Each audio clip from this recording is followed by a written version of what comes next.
ಲಕ್ಕುಂಡಿ ಲಕ್ಕುಂಡಿ ಅನ್ನುವಂಥ ಊರ ಹೆಸರು ಲಕ್ಷ್ಮಿಯ ಊರು. ಲೊಕ್ಕಿಗುಂಡಿ ಅದು ಲಕ್ಕುಂಡಿ ಆಗಿದೆ. ಲಕ್ಕಿ ಅನ್ನುವಂಥ ಶಬ್ದ ಕನ್ನಡ, ಲಕ್ಷ್ಮಿ ಅನ್ನೋದು ಸಂಸ್ಕೃತ. ಲೊಕ್ಕಿ ಅನ್ನುವಂಥ ಶಬ್ದ ಕನ್ನಡದೊಳಗೆ ಲೊಕ್ಕಿ, ಲಕುಮಿಕರ, ಲಕ್ಷ್ಮೀಕರ ಅಂತಾರೆ. ಇದೇ ರೀತಿ ಬಂಗಾಲಿ ಭಾಷೆಯೊಳಗೆ ಕನ್ನಡಕ್ಕೂ ಮತ್ತು ಬಂಗಾಲಿ ಭಾಷೆ ಸಾಮ್ಯತೆ ಇರುವ ದೃಷ್ಟಿಯಿಂದ ಇಲ್ಲೇನು ಲೊಕ್ಕಿ ಅಂತ ಕರಿತೀವಿ, ಬಂಗಾಲಿ ಭಾಷೆಯೊಳಗೆ ಸುಧಾ ಲೊಕ್ಕಿ ಅಂದರೆ ಸಂಸ್ಕೃತದಲ್ಲಿ ಲಕ್ಷ್ಮಿ. ಇಂಥ ಲಕ್ಷ್ಮಿಯ ಊರಿಗೆ ಲಕ್ಕುಂಡಿ ಅಂತ ಕರೆದ್ರೆ, ಊರ ಹೆಸರು ಲಕ್ಕುಂಡಿ ಆದರೆ ಇಲ್ಲೇ ಸಾಕಷ್ಟು ಸಕಲ ಸಂಪತ್ ಭರಿತವಾಗಿತ್ತು ಅಂತ ಹೇಳ್ತೀವಿ. ಜೊತೆಗೆ ಲಕ್ಕುಂಡಿ ಇತಿಹಾಸ ರಾಮಾಯಣ ಮಹಾಭಾರತ ಕಾಲದಿಂದಲೂ ಇದೆ. ಈ ಲಕ್ಕುಂಡಿಗೆ ಶ್ರೀರಾಮಚಂದ್ರ ದತ್ತಿ ಅಗ್ರಹಾರ ಅಂತ ಕರೀಲಿಕ್ಕೆ ಕಾರಣ, ಶ್ರೀರಾಮಚಂದ್ರ ಸೀತೆಯನ್ನು ಹುಡುಕೊಂತ ಲಕ್ಕುಂಡಿಗೆ ಬಂದು, ಲಕ್ಕುಂಡಿಯಿಂದ ನೆಕ್ಸ್ಟ್ ಹಂಪಿಗೆ ಹೋಗಿ, ಹಂಪಿಯೊಳಗೆ ಹನುಮಂತನನ್ನು ಕರ್ಕೊಂಡು ಸೀತೆಯ ಅನ್ವೇಷಣೆಗೆ ಹೋಗ್ತಾನೆ. ಹೀಗಾಗಿ ಇಲ್ಲಿ ಎಲ್ಲ ಶಾಸನದೊಳಗೆ ಶ್ರೀರಾಮಚಂದ್ರ ದತ್ತಿ ಅಗ್ರಹಾರ ಅಂತ ಬರೀಲಿಕ್ಕೆ ಕಾರಣ, ಇದು ಶ್ರೀರಾಮಚಂದ್ರನು ಬಂದು ಹೋಗಿರುವಂತ ಊರು ಅಂದ್ರೆ ರಾಮಾಯಣ ಕಾಲದಿಂದಲೂ ಇರ್ತಕ್ಕಂಥ ಹಳೆ ಊರು. ಇದು ಸುತ್ತಮುತ್ತಲೂ ಇರ್ತಕ್ಕಂಥ 7 ಊರು ಸೇರಿ ಒಂದು ಲಕ್ಕುಂಡಿ. ಏಳೂರಪುರ ಅಂತಂದ್ರೆ ಇಲ್ಲೇ ಸೋಮನಕಟ್ಟಿ, ನರಸೀಪುರ, ಹಳೆ ಲಕ್ಕುಂಡಿ, ಜೊತೆಗೆ ಬೂದಿ ಬಸಪ್ಪನ ಗುಡಿ ಇರ್ತಕ್ಕಂಥ ಅಲ್ಲಿ ಊರು, ಮೋಟ ಬಸಪ್ಪನ ಗುಡಿ ಅಂತ ಕರೀತಾರೆ, ಅಲ್ಲಿ ಇರತಕ್ಕಂಥ ಊರು, ಜೋಳಬೆಂಚಿ, ತಂಗಾಬೆಂಚಿ ಅಂತೇಳಿ 7 ಊರು ಸುತ್ತಮುತ್ತಲು ಇದ್ದಂಥವು ಇವತ್ತು ಬೇಚಿರ ಗ್ರಾಮ ಆಗಿ ಆ ಊರಿನ ಜನರೆಲ್ಲ ಬಂದು ಲಕ್ಕುಂಡಿಯೊಳಗೆ ಸೇರ್ಪಡೆ ಆಗಿದ್ದಾರೆ. ಇದು ವಿಜಯನಗರ ಅರಸರ ಕಾಲದ ಪತನಾನಂತರ ಇಲ್ಲಿರ್ತಕ್ಕಂಥ ಕೋಟೆ ಗೋಡೆಯೊಳಗೆ ಅನೇಕ 101 ಗುಡಿ ಇದ್ದು, 101 ಶಿವಲಿಂಗ ಇದ್ವು, 101 ಬಾವಿ ಇದ್ವು ಅಂತ ಏನು ಹೇಳ್ತಾರ, ಇವತ್ತು ತೋರಿಸ್ರಿ ಅಂದ್ರೆ ಇಲ್ಲ. ಬರೀ 6 ಗುಡಿ, 1 ಬಾವಿ ಭಾರತೀಯ ಪುರಾತತ್ವ ಸಂರಕ್ಷಣಾ ಇಲಾಖೆಯವರು ಸಂರಕ್ಷಣೆ ಮಾಡ್ಯಾರ. ಅದು ಇನ್ನು ಉಳಿದ ಗುಡಿಗಳನ್ನು ಸಂರಕ್ಷಣೆ ಮಾಡಿದ್ದಿಲ್ಲ. ಹೀಗಾಗಿ ಕರ್ನಾಟಕ ರಾಜ್ಯ ಸರ್ಕಾರದ ಪುರಾತತ್ವ ಮತ್ತು ಪ್ರಾಚ್ಯವಸ್ತು ಇಲಾಖೆಯಿಂದ ಈಗ 16 ಗುಡಿಗಳನ್ನ ಸಂರಕ್ಷಿತ ಸ್ಮಾರಕ ಅಂತ ಘೋಷಣೆ ಮಾಡಿ 13 ಸ್ಮಾರಕಗಳ ಒಂದು ದುರಸ್ತಿ ಮಾಡಿ ಈ ಲಕ್ಕುಂಡಿ ಒಳಗ ಉತ್ಖನ ಅಂದ್ರೆ ಪ್ರಾರಂಭ ಮಾಡಿ ಲಕ್ಕುಂಡಿ ಇತಿಹಾಸದ ಮೇಲೆ ಹೊಸ ಬೆಳಕು ಬೀರ್ಬೇಕಂತೇಳಿ 2003ನೇ ಇಸ್ವಿಯಿಂದ 2007ರವರೆಗೆ ಇಲ್ಲೇನು ಶಿವಪ್ಪನ ಒಂದು ಮಠ ಅಂದ್ರೆ ಅಲ್ಲಮ್ಮ ಪ್ರಭುದೇವ್ರ ಮಠ ಅಂತ ಕರಿತೀವಿ, ಅಲ್ಲೇ ಉತ್ಖನ ಮಾಡ್ತಾರೆ. ಅಲ್ಲಿ ರಾಷ್ಟ್ರಕೂಟರ ಕಾಲದ ಕೋಟೆಗೋಡೆ ಸಿಗುತ್ತೆ. ಈಗ ಇಲ್ಲೇನ ಕೋಟೆ ವೀರಭದ್ರೇಶ್ವರ ಗುಡಿ ಹತ್ರ ಉತ್ಖನ ಮಾಡ್ತಾ ಇದೀವಲ್ಲ, ಇದಕ್ಕೆ ಅಚ್ಚಪ್ಪನ ಬಯಲು ಅಂತ ಕರೀತಾರ. ಈ ಅಚ್ಚಪ್ಪನ ಬಯಲು ಅಂತಂದ್ರೆ ನಾಣ್ಯಗಳನ್ನು ಅಚ್ಚು ಹಾಕುವಂತ ಪ್ರದೇಶ. ಇಲ್ಲಿ 3-4 ನಾಣ್ಯಗಳನ್ನು ಟಂಕಿಸುವಂತ ಟಂಕಸಾಲೆ ಇತ್ತು ಅಂತ ಹೇಳ್ತೀವಿ. ಈ ಟಂಕಸಾಲೆಯ ಜೊತೆಗೆ ಇಲ್ಲಿ ಇರ್ತಕ್ಕಂಥ ದೇವಾಲಯಗಳು, ಇದು ಕೋಟೆ ವೀರಭದ್ರೇಶ್ವರ ದೇವಸ್ಥಾನ ಅಂದ್ರೆ ಇಲ್ಲಿ ಹರಿ ಮತ್ತು ಹರ ಮೂರ್ತಿಗಳು ಇದ್ವು ಅಂತ ಹೇಳ್ತೀವಿ. ಅಂದ್ರೆ ವಿಷ್ಣುವಿನ ಮೂರ್ತಿ, ಶಿವನ ಮೂರ್ತಿ ಇದ್ವು. ಆ ಮೂರ್ತಿಗಳನ್ನು ತೆಗೆದು ಅಲ್ಲೇ ಮಾಡಿದಾರ. ಇಲ್ಲೇ ವೀರಭದ್ರ ಮೂರ್ತಿ ಅದ, ಒಂದ್ ಕಡೆ ಈಶ್ವರಲಿಂಗ ಪ್ರತಿಷ್ಠಾಪನೆ ಅದ. ಒಂದು ಕಾಲದಾಗ 10ನೇ ಶತಮಾನ 11ನೇ ಶತಮಾನದಾಗ ಇಲ್ಲಿ ಯಾವ ಮೂರ್ತಿಗಳನ್ನು ತೆಗೆದು ಈಶ್ವರಲಿಂಗು ಮತ್ತು ವೀರಭದ್ರ ಮೂರ್ತಿ ಇದೆಯೋ ಅದಕ್ಕೂ ಮೊದಲ ಹರಿಹರೇಶ್ವರ ದೇವಾಲಯ ಇದೆ. ಅದೇ ರೀತಿ ಚಂದ್ರಮೌಳೇಶ್ವರ ದೇವಾಲಯ ಅಂತ ಏನ್ ಕರಿತೀವಿ, ಒಳಗೊಂದ್ ಕಡೆ ಈಶ್ವರ, ಒಂದ್ ಕಡೆ ವಿಷ್ಣು ಮೂರ್ತಿ ಇತ್ತು ಅಂತ. ಹಿಂಗ 5 ವಿಷ್ಣು ದೇವಾಲಯಗಳು ಇಲ್ಲಿದ್ದವು. ಈ 5 ವಿಷ್ಣು ದೇವಾಲಯಗಳು ಇವತ್ತಿದಾವ. 101 ಗುಡಿಯೊಳಗೆ 50 ಗುಡಿ ಹಾಳಾಗಿದ್ದಾವ, 50 ಗುಡಿ ಇದಾವ ಅಂತೇಳಿ 1893 ಮುಂಬೈ ಸರ್ಕಾರ ಗೆಸ್ಟಿಯರ್ದಾಗ ಬರೀತಾರೆ. ಒಟ್ಟಾರೆ ಈ ಲಕ್ಕುಂಡಿ ಉತ್ಖನ ಪ್ರಾರಂಭ ಮಾಡಲಿಕ್ಕೆ 1953ರಾಗ ಮುಂಬೈ ಪ್ರಾಂತದ ಅಂದ್ರೆ ಮುಂಬೈ ಸರ್ಕಾರದ ಮುಖ್ಯಮಂತ್ರಿ ಮೊರಾರ್ಜಿ ದೇಸಾಯಿ ಅವರು ಇದ್ದಾಗ ಇಲ್ಲಿ ಪರೀಕ್ಷಾರ್ಥ ಗುಂಡಿಗಳನ್ನು ತೆಗೆದು ನೋಡ್ತಾರೆ. ಆಗಿನ ಕಾಲದಾಗ 53ರಾಗ. ಮುಂದೆ 2003ರಾಗ 26/7/2003ರಿಂದ ಲಕ್ಕುಂಡಿಯ ಉತ್ಖನ ಪ್ರಾರಂಭ ಮಾಡಿ 2007ರವರೆಗೆ ಲಕ್ಕುಂಡಿ ಉತ್ಖನ ಮಾಡಿದಾಗ ರಾಷ್ಟ್ರಕೂಟರ ಕಾಲದ ಕೋಟೆಗೋಡೆ ಶಿಖರ, ಸುತ್ತಲೂ ಇರ್ತಕ್ಕಂಥ ಕೋಟೆಗೋಡೆ ಕಲ್ಯಾಣ ಚಾಲುಕ್ಯರ ಕಾಲದ್ದು ಅಂತ ಹೇಳ್ತೀವಿ. ಒಟ್ಟಾರೆ ಇಲ್ಲಿ ಆಡಳಿತ ಕೇಂದ್ರವಾಗಿ ಬಾದಾಮಿ ಚಾಲುಕ್ಯರ ಕಾಲದಿಂದ ಆಡಳಿತ ಕೇಂದ್ರವಾಗಿತ್ತು ಅಂತ ಹೇಳ್ತೀವಿ. ಜೊತೆಗೆ ಬಾದಾಮಿ ಚಾಲುಕ್ಯರ ಕಾಲದ ಕೋಟೆಗೋಡೆ ಮೇಲೆ ವಿಜಯನಗರ ಅರಸರ ಕಾಲದಲ್ಲಿ ಇಲ್ಲಿರ್ತಕ್ಕಂಥ ಸ್ಮಾರಕಗಳ ಅವಶೇಷಗಳನ್ನು ಬಳಸಿಕೊಂಡು ವಿಜಯನಗರದ ಕಾಲದ ಕೋಟೆಗೋಡೆ ನೀವು ನೋಡ್ತಾ ಇದ್ದೀರಿ. ಜೊತೆಗೆ ಇಲ್ಲಿ ಏನು ಕೋಟೆ ವೀರಭದ್ರೇಶ್ವರ ದೇವಸ್ಥಾನ ಅಂತ ಕರಿತೀವಿ, ಸುತ್ತಮುತ್ತಲು ಅಚ್ಚಪ್ಪನ ಬಯಲನ್ನು ನಾಣ್ಯಗಳನ್ನು ಟಂಕಿಸುವಂತ ಟಂಕಸಾಲಿ ಇತ್ತು ಅಂತ ಹೇಳಿದ್ರೆ, ಈ ಪ್ರದೇಶದೊಳಗ ಇಲ್ಲಿ ಅರಸನ ಒಡ್ಡೋಲಗ ಅಂದ್ರೆ ಅರಮನೆ, ದರ್ಬಾರ್ ಹಾಲ್ ಒಂದು ಕಡೆ, ಅರಸನ ಅರಮನೆ ಒಂದು ಕಡೆ ರಾಣಿಯರ ಅಂತಃಪುರ ಇತ್ತು ಅಂತ ಹೇಳ್ತದೆ ಶಾಸನದೊಳಗೆ. ಹೀಗಾಗಿ ಈ ಪ್ರದೇಶವನ್ನ ನಾವು ಆಯ್ಕೆ ಮಾಡಿಕೊಂಡು ಪ್ರಾರಂಭಿಕ ಉತ್ಖನ ಇಲ್ಲಿ ಪ್ರಾರಂಭ ಮಾಡಿದ್ರೆ, ಇಲ್ಲಿ ಎಲ್ಲೆಲ್ಲಿ 5-6 ಕಡೆ ಉತ್ಖನ ಮಾಡಿದ್ರೆ ಏನೇನು ಸಿಗ್ಬೋದು ಅಂದ್ರೆ ಲಕ್ಕುಂಡಿಯನ್ನ ವಿಶ್ವ ಪರಂಪರಾ ಪಟ್ಟಿಕೆಯೊಳಗೆ ಸೇರಿಸಬೇಕು ಅನ್ನೋ ದೃಷ್ಟಿಯಿಂದ ಮಾನ್ಯ ಜಿಲ್ಲಾ ಉಸ್ತುವಾರಿ ಸಚಿವರಾದಂಥ ಎಚ್ ಕೆ ಪಾಟೀಲರು ಪ್ರವಾಸೋದ್ಯಮ ಇಲಾಖೆಯ ಜೊತೆಗೆ ಪುರಾತತ್ವ ಮತ್ತು ಉತ್ಖನ ಕೈಕೊಂಡು ಪ್ರವಾಸಿ ಸ್ಥಳಗಳ ಅಭಿವೃದ್ಧಿಪಡಿಸುವುದರ ಜೊತೆಗೆ ಪ್ರಾಚೀನ ಸ್ಮಾರಕಗಳ ದತ್ತು ಯೋಜನೆ, ಪ್ರಾಚ್ಯ ವಸ್ತು ಪ್ರಜ್ಞೆ ಅಂದ್ರೆ ಇಲ್ಲಿ ಪ್ರಾಚ್ಯ ವಸ್ತುಗಳ ಬಗ್ಗೆ ಅವೇರ್ನೆಸ್ ಕ್ರಿಯೇಟ್ ಮಾಡಿ, ಅಂದ್ರೆ ಜನರೊಳಗ ಈ ಪ್ರಾಚೀನ ಸ್ಮಾರಕಗಳು, ಶಾಸನಗಳು, ಶಿಲ್ಪಗಳು ರಾಷ್ಟ್ರದ ಸಾಂಸ್ಕೃತಿಕ ಸಂಪತ್ತು, ನ್ಯಾಷನಲ್ ಪ್ರಾಪರ್ಟಿ ಅಂತ ಹೇಳ್ತೀವಿ. ಪ್ರತಿಯೊಬ್ಬ ಭಾರತೀಯ ಪ್ರಜೆ ಸಂವಿಧಾನದೊಳಗೆ ಹೇಳುತ್ತೆ ಇವೆಲ್ಲವುಗಳನ್ನ ಸಂರಕ್ಷಣೆ ಮಾಡಬೇಕು. ಅದು ಯಾವುದೇ ಇರ್ಬೋದು, ಅದು ಶಿಖ ಇರ್ಬೋದು, ಜೈನ ಇರ್ಬೋದು, ಬೌದ್ಧ ಇರ್ಬೋದು, ಶೈವ ಇರ್ಬೋದು, ವೈಷ್ಣವ ಇರ್ಬೋದು, ವೀರಶೈವ ಲಿಂಗಾಯತರ 22 ಮಠಗಳು ಇಲ್ಲಿದ್ದಾವೆ. ಲಕ್ಕುಂಡಿ ಒಂದಾನೊಂದು ಕಾಲಕ್ಕೆ ಆಡಳಿತ ಕೇಂದ್ರವಾಗ್ಕೊಂತ ಬಾದಾಮಿ ಚಾಲುಕ್ಯರ ಕಾಲದಿಂದ ವಿಜಯನಗರ ಅರಸರ ಕಾಲದವರೆಗೂ ಆಡಳಿತ ಕೇಂದ್ರವಾಗೋದ್ರ ಜೊತೆಗೆ 2 ಸಲ ರಾಜಧಾನಿಯಾಗಿ ಮೆರೀತದೆ. ಹೊಯ್ಸಳರ ಕಾಲದಲ್ಲಿ ಉಪರಾಜಧಾನಿ ಆಗುತ್ತೆ, ವಿಜಯನಗರ ಅರಸರ ಕಾಲದಲ್ಲಿ ಉಪರಾಜಧಾನಿ ಆಗುತ್ತೆ. ಒಟ್ಟಾರೆ ಲಕ್ಕುಂಡಿ ಒಳಗೆ ನಾಣ್ಯಗಳು, ಬಂಗಾರದ ನಾಣ್ಯಗಳು ಸಾಕಷ್ಟು ಸಿಗ್ತಾವ. ಅಂದ್ರೆ ಲಕ್ಕಿಯ ಗದ್ಯಾಣ, ಲಕ್ಕಿಯ ಪನ್ನು, ಆಮೇಲೆ ಲಕ್ಷ್ಮಿ ಅಂದ್ರೆ ಲಕ್ಷ್ಮಿ ಚಿತ್ರವನ್ನು ಇರುವಂತ ನಾಣ್ಯಗಳು, ಲಕ್ಕಿಯ ಪನ್ನು ಜೊತೆಗೆ ವೀಸಾ ಅಂದ್ರೆ ಹಾಗ ಪಾಗ ಅಂತ ಏನ್ ಕರೀತಾರ, ಇವೆಲ್ಲ ಏನು ಹಳೆಯ ನಾಣ್ಯಗಳು ಬಂಗಾರದ್ದು ಇಲ್ಲೇ ತಯಾರಾಗ್ತಾ ಇದ್ವು. ಜೊತೆಗೆ ಲಕ್ಕುಂಡಿ ಲಕ್ಷ್ಮಿ ಊರಂದ್ರೆ ಸಕಲ ಸಂಪತ್ತಿನ ಆಗರವಾಗಿತ್ತು ಅಂತ ಹೇಳ್ತೀವಿ. ಇಂದ್ರನ ಅಮರಾವತಿಗಿಂತಲೂ ಸಾಕಷ್ಟು ಸಂಪತ್ತು ಲಕ್ಕುಂಡಿಯಲ್ಲಿ ಇದ್ದದಕ್ಕೆ ಅದು ಭೂಮಿಯ ಮೇಲೆ ಬಂತು.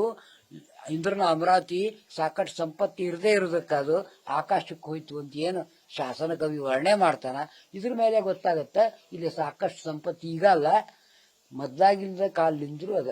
ಮುತ್ತು, ರತ್ನ, ಪಚ್ಚ, ಹವಳ, ಮಾಣಿಕ್ಯ, ವಜ್ರ, ಆಮೇಲೆ ವೈಡೂರಿ ಅಂತ ಏನ್ ಕರಿತೀವಿ, ಅವು ಬಂಗಾರದ ನಾಣ್ಯದೊಳಗ, ಬಂಗಾರದ ಒಡವೆಯೊಳಗ ಇಲ್ಲೇನು ಮುತ್ತು, ರತ್ನ, ಪಚ್ಚ, ಹವಳ, ಮಾಣಿಕ್ಯ ಅಂದ್ರೆ ಅವು ಬೆಲೆ ಕಟ್ಲಿಕ್ಕೆ ಆಗುದಿಲ್ಲ. ಅಂತ ಸಕಲ ಸಂಪತ್ ಭರಿತವಾದಂತ ಲಕ್ಕುಂಡಿ ಎಲ್ಲ ಧರ್ಮಗಳಿಗೆ ಆಗರವಾಗಿತ್ತು ಅಂತ ಹೇಳ್ತೀವಿ. ಈ ಗದಗ ಜಿಲ್ಲೆ ಪ್ರವಾಸೋದ್ಯಮ ದೃಷ್ಟಿಯಿಂದ 1 ಸ್ಟೇಟ್ ಮೆನಿ ವರ್ಡ್ಸ್ ಅಂತ ಹೇಳ್ತೀವಿ. ಒಂದು ರಾಜ್ಯ ಹಲವು ಜಗತ್ತುಗಳು ಅಂತ ಏನು ನಮ್ಮ ಪ್ರವಾಸೋದ್ಯಮ ಇಲಾಖೆ ಹೇಳುತ್ತೆ. ಈ ಪ್ರಕಾರ ಇಲ್ಲಿ ಎಲ್ಲ ಧರ್ಮಗಳ ಆಗ್ರಹ ಅಂದ್ರೆ ಸರ್ವಧರ್ಮ ಸಮನ್ವಯ ಅಂದ್ರೆ ಹಿಂದೂ ಮುಸ್ಲಿಂ ಭಾವೈಕ್ಯ ಸಂಕೇತವಾಗಿ ಗದಗ ಜಿಲ್ಲೆಯೊಳಗ ಪ್ರತಿಯೊಂದು ಧರ್ಮದ ಸ್ಮಾರಕಗಳು ಅದಾವ. ಇಲ್ಲಿ ಸಿಖರ ಪ್ರಾರ್ಥನಾ ಮಂದಿರ, ಅಗ್ನಿ ಪೂಜಕರಾದಂತ ಪಾರ್ಸಿಯರ ಪ್ರಾರ್ಥನಾ ಮಂದಿರ ಇತ್ತು ಅಂತ ಹೇಳ್ತೀವಿ. ಅದ್ರ ಜೊತೆಗೆ ಇಲ್ಲಿ ವೈಷ್ಣವ, ಶ್ರೀ ವೈಷ್ಣವ, ಮಾಧ್ವ, ಆಮೇಲೆ ಶಂಕರಾಚಾರ್ಯ ಸ್ಮಾರಕ, ಜೊತೆಗೆ ಇಲ್ಲಿ ವೀರಶೈವ ಲಿಂಗಾಯತರ ಮಠಗಳು, ಜೊತೆಗೆ ಇಲ್ಲಿ ಅನೇಕ ಪ್ರಾಚೀನ ಸ್ಮಾರಕ ಕಟ್ಟಡಗಳು ಅಂದ್ರೆ ಬಿಜಾಪುರ ಆದಿಲ್ಶಾಹಿ ಅರಸರ ಕಾಲದ್ದು, ಆಮೇಲೆ ಮೊಘಲರ ಕಾಲದ್ದು, ಅದ್ರ ಜೊತೆಗೆ ಕಲ್ಯಾಣ ಚಾಲುಕ್ಯರ ಕಾಲದ ಶಿಲ್ಪಕಲೆಯ ವೈಭವಯುತ ಸ್ಮಾರಕಗಳು, ದೇವಾಲಯಗಳ ತೊಟ್ಲು ಅಂತ ಹೇಳ್ತೀವಿ, ದೇವಾಲಯಗಳ ಚಕ್ರವರ್ತಿ ಅಂತ ಹೇಳ್ತೀವಿ. ಕಲ್ಯಾಣ ಚಾಲುಕ್ಯರ ಕಾಲದೊಳಗ ಪ್ರಪ್ರಥಮ ಕೆಂಪು ಕಲ್ಲಿನ ಕಟ್ಟಡಗಳನ್ನು ನಾವು ನೋಡ್ತೀವಿ ಗದಗ ಜಿಲ್ಲೆಯೊಳಗೆ, ಸೂಡಿ ಸವಡಿ ಅಂತೇಳಿ.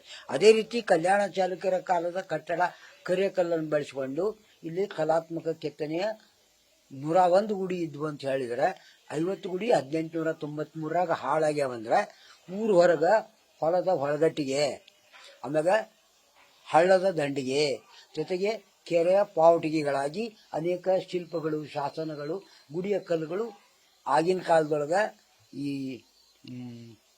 ಕಬ್ಬಿಣ ಏನು ಒಂದು ರಥ ಅಥವಾ ಕಬ್ಬಿಣದ ಒಂದು ಚಕಡಿ ಹಳಿ ಬಂಡಿ ಅಂತ ಕರಿತೀವಿ, ಆ ಹಳಿ ಬಂಡಿ ಮೇಲೆ ಕಲ್ಲುಗಳನ್ನು ಹೀರ್ಕೊಂಡೋಗಿ 3 ಮೈಲು ಲಕ್ಕುಂಡಿಯ ದೂರದೊಳಗ ಒಂದು ಚೆಲಿ ಬಂದಾರ. ಹೀಗಾಗಿ ಇಲ್ಲಿ ಎಲ್ಲಾ ಕಡೆ ನಾವು ಏನು ಲಕ್ಕುಂಡಿ ಸುತ್ತಮುತ್ತಲು ಇರ್ತಕ್ಕಂಥ 7 ಊರು ಅಂತ ಹೇಳಿದ್ವಲ್ಲ, ಜಮೀನನ್ನು ನೋಡಿದಾಗ ಇವತ್ತಿಗೂ ಇಂಥ ಗುಡಿಯ ಕಲ್ಲುಗಳು, ಶಾಸನಗಳು, ಶಿಲ್ಪಗಳು ಲಕ್ಕುಂಡಿಯ ಸುತ್ತಮುತ್ತಲು ಇರ್ತಕ್ಕಂಥ 3 ಮೈಲು ವ್ಯಾಪ್ತಿಯೊಳಗೆ ಇವತ್ತಿಗೂ ಸಿಗ್ತಾವು. ಹೀಗಾಗಿ ಲಕ್ಕುಂಡಿ ಅಭಿವೃದ್ಧಿ ಪ್ರಾಧಿಕಾರ ಅಂತ ಮಾಡಿ ಲಕ್ಕುಂಡಿಯ ಅಭಿವೃದ್ಧಿಯ ಜೊತೆಗೆ ಇಲ್ಲೇ ಪ್ರವಾಸೋದ್ಯಮ ಅಂದ್ರೆ ದೇಶ ವಿದೇಶಿ ಪ್ರವಾಸಿಗರು ಬಂದು ನೋಡುವಂಗ ಮಾಡಲಿಕ್ಕೆ ಈ ಲಕ್ಕುಂಡಿಯನ್ನ ವಿಶ್ವ ಪರಂಪರಾ ಪಟ್ಟಿಕೆಯೊಳಗೆ ಸೇರಿಸ್ಬೇಕಂದ್ರ ಈ ಲಕ್ಕುಂಡಿ ಉತ್ಖನ ಇಲ್ಲೇನು 3 ಸಲ ಉತ್ಖನನ ನಡ್ಕೊಂತ ಬಂದದೆ.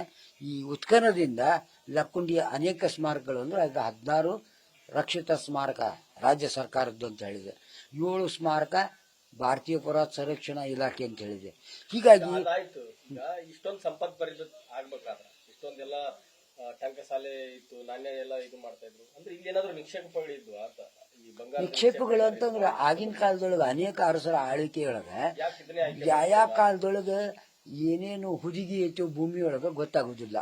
ತಕ್ಷಣ ಇಲ್ಲೇ ಐತೆ ಅಂತ ಹೇಳಿಕ್ಕೆ ಯಾವುದೇ ನಾವು ಇದನ್ನ ಯೂಸ್ ಮಾಡುದಿಲ್ಲ, ಮಷಿನ್ ಅಂದ್ರೆ ಯಾವುದೇ ವೈಜ್ಞಾನಿಕ ಇದು ಇರುವುದಿಲ್ಲ. ಇಲ್ಲೇನು ಉತ್ಖನನ ಮಾಡ್ತೀವಿ ಇತಿಹಾಸದ ಮೇಲೆ ಹೊಸ ಬೆಳಕು ಬೀಳಲಿಕ್ಕೆ ಉತ್ಖನನ ನಮಗೆ ಸಹಾಯಕ.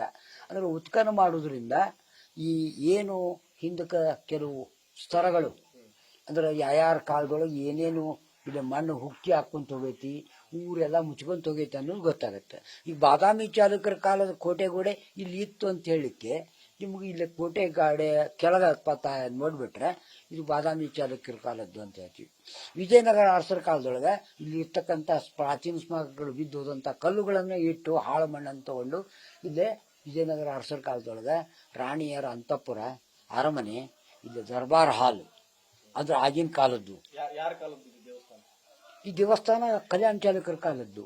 ದೇವಸ್ಥಾನ ಬಗ್ಗೆ ಅಲ್ಲಿ ಅರಮನೆ ಅವೆಲ್ಲ ಅದಾವಲ್ಲ ವಿಜಯನಗರ ಅರಸರ ಕಾಲದ್ದು. ಅದಕ್ಕಿಂತ ಮೊದಲ ಕಲ್ಯಾಣ ಚಾಲುಕ್ಯರ ಕಾಲದೊಳಗೆ ಹೊಯ್ಸಳರ ಉಪರಾಜಧಾನಿಯಾಗಿತ್ತು ಅಂತ ಗೊತ್ತೀವಿ. ಅದಕ್ಕಿಂತ ಮೊದಲ ವಿಜಯನಗರ ಅರಸರ ಕಾಲದೊಳಗೆ ಸುಧಾ ಲಕ್ಕುಂಡಿ ಆಡಳಿತ ಕೇಂದ್ರವಾಗಿತ್ತು ಅಂತ ಹೇಳಿದೆ. ಈ ರೀತಿ ನೀವು ಇತಿಹಾಸವನ್ನು ನೋಡ್ಕೊಂತ ಬಂದಂಗ ಲಕ್ಕುಂಡಿ ಯಾವಾಗಲೂ ಆಡಳಿತ ಕೇಂದ್ರ ಹಾಕೊಂತ ಬಂತು. ಈಗ ಅತಿ ಸಂಪತ್ಭರಿತವಾಗಿತ್ತು. ಇದು ಮೊದ್ಲಾಗಿಂದ ಸಂಪತ್ ಭರಿತ ಅನ್ನೋದಕ್ಕೆ ಕಲ್ಯಾಣ ಚಾಲುಕ್ಯರ ಕಾಲದ ಶಾಸನಗಳು ಇಲ್ಲೇನು 6ನೇ ವಿಕ್ರಮಾದಿತ್ಯ ಅಂತ ಹೇಳ್ತೀವಲ್ಲ, ವಿಕ್ರಮಾದಿತ್ಯ ಅವನ ಕಾಲಕ್ಕೆ ಸಾಕಷ್ಟು ಕಲ್ಯಾಣ ಚಾಲುಕ್ಯರ ರಾಜ್ಯ ವಿಸ್ತರಣೆ ಆಗಿತ್ತು, ಸಕಲ ಸಂಪತ್ ಭರಿತವಾಗಿತ್ತು ಅಂತ ಅವನ ಬಗ್ಗೆ ಏನು ನೀವು ಓದ್ತೀರಿ. ಹಂಗ ಕಲ್ಯಾಣ ಚಾಲುಕ್ಯರ ಕಾಲದ 10ನೇ ಶತಮಾನದಿಂದ ಇದು ಸಂಪತ್ ಭರಿತನೇ ಅದ.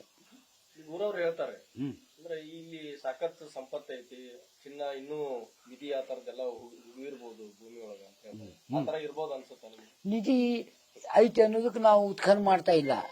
ನಾವು ಉತ್ಖನನ ಮಾಡ್ತಾ ಇರುವಂತ ಈ ವಿಷಯ ಇತಿಹಾಸದ ಮೇಲೆ ಹೊಸ ಬೆಳಕು ಬೀರಾಕ ಹೊರತು ಇಲ್ಲಿ ನಿಧಿ ಸಿಕ್ಕೈತಿ ಅಂತ ಉತ್ಖನನ ಮಾಡ್ತಾ ಇಲ್ಲ. 1953ರಿಂದ ಉತ್ಖನನ ಇಲ್ಲೇ ಮಾಡಕೊಂತ ಬಂದಾರ ಸರ್ಕಾರದ ದೃಷ್ಟಿಯಿಂದ. ಇದು 3ನೇ ಸಲ ಲಕ್ಕುಂಡಿಯೊಳಗೆ ಉತ್ಖನನ ಅಧಿಕೃತವಾಗಿ. ಒಟ್ಟಾರೆ ಇಲ್ಲಿ ಏನು ಉತ್ಖನನ ಮಾಡುವ ಉದ್ದೇಶ ಇಲ್ಲಿ ಎಲ್ಲಿ ಬೇಕಾದ್ರೆ ನಿಧಿ ಸಿಗುತ್ತ ಅಂತಲ್ಲ, ಸ್ಮಾರಕಗಳು, ಶಿಲ್ಪಗಳು, ಹಳೆಯ ಐತಿಹಾಸಿಕ ಕಟ್ಟಡಗಳು ಮುಖ್ಯ ನಮಗೆ. ಜೊತೆಗೆ ಅವ್ರ ಕುಟುಂಬದ ಬಗ್ಗೆ ಏನ್ ಹೇಳ್ತಾರೆ? ಯಾಕಂದ್ರೆ ಅವ್ರ ನಿಧಿ ಪತ್ತೆ ಆತಲ್ಲ ಅವ್ರ ಮನಿ ಒಳಗ, ಆ ತರ ಏನಾದ್ರು ಅವ್ರಿಗೆಲ್ಲ ಸರ್ಕಾರದವರು ಸಹಾಯ ಮಾಡ್ತೀವಿ ಅಂತ ಹೇಳ್ಯಾರ.